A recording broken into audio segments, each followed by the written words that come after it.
भारतीय धार्मिक परंपराओं में एकादशी व्रत अत्यंत महत्वपूर्ण माना जाता है और आमतौर पर हर महीने 2 एकादशी होती हैं, तो कुल मिलाकर हो गई 24।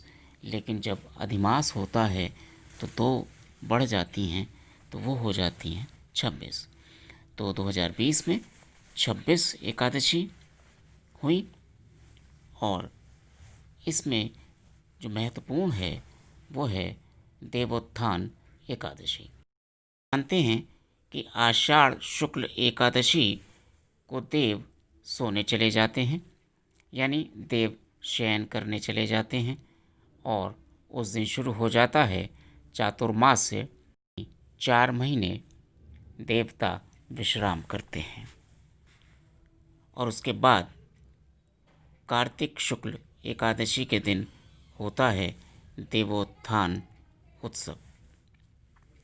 अब इसके पीछे जो वैज्ञानिक कारण है वो ये है कि 4 महीने बारिश के होते हैं और इन 4 महीनों में शिक्षण संस्थाएं जो आश्रम होती थीं, जो आश्रमों में बच्चे पढ़ते थे, उनका शिक्षण कार्य बंद कर दिया जाता था। जो बच्चे जाना चाहते थे अपने घर वो चले जाते थे, जो आश्रम में ही रहकर गुरुजी की सेवा करना चाहते थे वो सेवा करते थे। लेकिन ये 4 महीने स्वाध्याय के होते थे, यानी अपने आप पढ़ने के होते थे। अध्यापक भी अपने कार्यों में लगे रहते थे, अध्ययन करते थे। जो साल भर जो पांडुलिपियाँ उनके पास आती थीं उनका वो अध्ययन करते थे, कुछ रिसर्च कार्य करते थे, तो उन सब में ये रहता था। और 4 महीने बाद जब मौसम साफ हो जाता था, खुल जाता था, तो देवोत्थान एकादशी के रूप में उसको मनाया जाता था, यानी चौमासा ख़त्म हो गया और अब शिक्षण संस्थाएं भी खुलेंगी, अध्यापन कार्य भी होगा, अध्ययन कार्य भी होगा, एडमिशन्स भी होंगे, नए विद्यार्थी आएंगे, पुराने विद्यार्थी पास आउट होंगे। तो ये एक परंपरा थी, एक वैज्ञानिक तरीका था प्राचीन काल में शिक्षा का और शिक्षा से जुड़ी चीज़ों का, और उसको कालांतर में धर्म के साथ जोड़ा गया ताकि सभी उसका मान सम्मान करें और उस पर्व को मनाएं। अब देवता कौन है? धार्मिक रूप से तो सभी देवता हैं, ब्रह्मा विष्णु महेश से लेके आगे जितने भी हमारे देवी देवता हैं उनको हम सभी को भगवान मानते हैं, देवी देवता मानते हैं। लेकिन जो चौमासे का कॉन्सेप्ट है उसमें गुरु हमारे देव हैं। धार्मिक रूप से देखें तो विष्णु भगवान ऑपरेटर हैं, यानी जो ऑपरेट कर रहे हैं। जीओडी में ओ आता है, जीओडी में ओ आता है, जो ऑपरेटर है यानी व्यवस्थापक हैं। तो व्यवस्था कैसे होगी? पहले भयंकर बारिश यहाँ हुआ करती थी, आज तो उतनी बारिशें नहीं होती, बारिश बहुत होती थी। तो ऐसे में व्यवस्था करना व्यवस्थापक के लिए और उनके कार्यकर्ताओं के लिए मुश्किल होता था। लेकिन बारिश से बचने के उपायों को पहले ही सुनिश्चित कर दिया जाता था ताकि आम आदमी को परेशानी ना हो। देवोत्थान एकादशी के दिन ऐसा माना जाता है, ऐसा लिखा गया धर्मशास्त्रों में, कि भगवान विष्णु 4 मास की योग निद्रा से जागृत होते हैं, जागते हैं, और उनका स्वागत शंख, घंटा, मृदंग और तमाम जो उस समय वाद्य यंत्र रहे होंगे, यानी एक उत्सव होता था, वो बजाकर, वो वाद्य यंत्र बजाकर उनका स्वागत किया जाता था। दूसरे शब्दों में कहें तो नया शिक्षा सत्र शुरू हो रहा है और नए कार्य शुरू होंगे, तो उसमें एक हमें श्लोक मिलता है जो कहा गया है, जो मांगलिक ध्वनि के साथ बोला जाता था, वो है उत्तिष्ठो उत्तिष्ठित गोविंद त्याज्य निंद्रा जगपते त्वयि सुप्ते जगन्नाथ जगतः सुप्तमिदं भवेत्। उत्तिष्ठोत्तिष्ठ वाराह दंत्रोष्ट्रधृत तब सुंदरे हिरण्याक्ष प्राण पाती त्रिलोक्यम मंगलम कुरु। यानी हे विष्णु भगवान, आप निद्रा से जागृत हों और हम सबके मंगल के लिए कार्य करें। तो निश्चित रूप से इसका जो सामान्य भावार्थ है वो यही है कि प्रशासक महोदय, आप अब काम पर आ गए हैं, जागिए, चौमासा ख़त्म हो गया है, बारिश ख़त्म हो गई है और नया विधि विधान लागू कीजिए। जहाँ डैमेज हुआ है उनको सुधार करवाइए, जहाँ पर लोक कल्याण के कार्य होने हैं उनको करवाइए।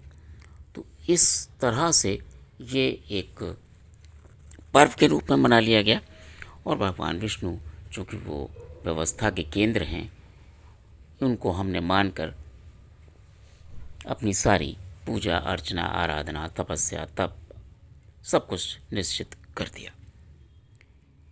क्योंकि जो भी कुछ लिखा गया है धर्मशास्त्रों में वो विज्ञान को आधार मानकर धर्म के साथ जोड़ने की कोशिश की गई है, और वो इसलिए कि सभी लोग, जो जनमानस है, जो आम आदमी है, वो उससे जुड़े और एक निश्चित परंपरा, निश्चित विधान का पालन करें।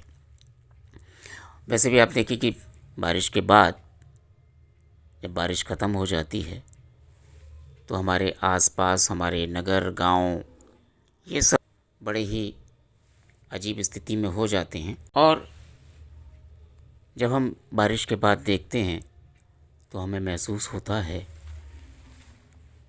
कि कहीं पेड़ गिरे हैं, कहीं नदी नाले फंसे हैं, कहीं तालाब लबालब हो गए हैं, कहीं कुओं में गंदगी भर गई है। उनको साफ़ सफाई करना है, उनकी व्यवस्था करनी है, जनमानस को एक सुनिश्चित सुख सुविधा देनी है। तो ये सारे काम प्राचीन भारत में होते थे। और एक और मज़ेदार बात इस पर्व के साथ है, क्योंकि 4 महीने हमारे सारे धार्मिक अनुष्ठान बंद हो जाते हैं, धार्मिक कार्य बंद हो जाते हैं। लेकिन आप ये देखिए कि जिसने भी हमारे 30 त्योहारों का विधान बनाया उसने शायद ये नहीं सोचा कि जो 4 महीने देवता सो गए हैं, तो इन 4 महीनों में हम कैसे अपने 30 त्यौहार मनाएंगे।